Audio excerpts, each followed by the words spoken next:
Le sage n'est jamais troublé, le sage ne cesse jamais d'être et vit dans un perpétuel contentement.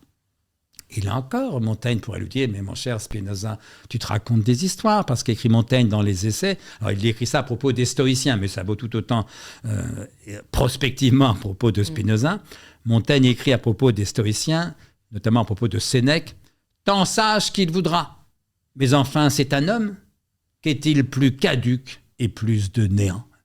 Autrement dit, ta prétendue sagesse qui ne cesse jamais d'être, c'est aussi caduque que tout le reste, parce que tout cesse d'être tôt ou tard. Autrement dit, ta sagesse, mon cher Spinoza, pourrait dire Montaigne, c'est du pipeau.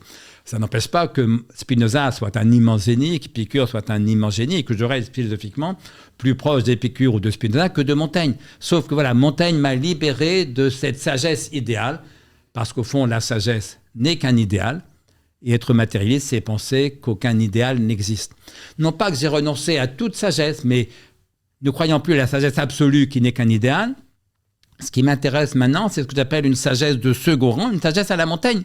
Une sagesse de second rang, c'est-à-dire une sagesse pour ceux qui ne sont pas des sages, au sens où Épicure ou Spinoza pouvaient l'être ou prétendaient l'être, une sagesse pour ceux qui ne sont pas des sages, qui n'envisagent même pas de le devenir, mais qui ont la sagesse au moins de l'accepter. Ça, c'est la sagesse de Montaigne, c'est la sagesse dont j'essaye de m'approcher. C'est pourquoi il m'est arrivé d'écrire que je me suis approché de la sagesse en cessant d'y croire. De même, je me suis approché du bonheur en cessant de croire à la félicité.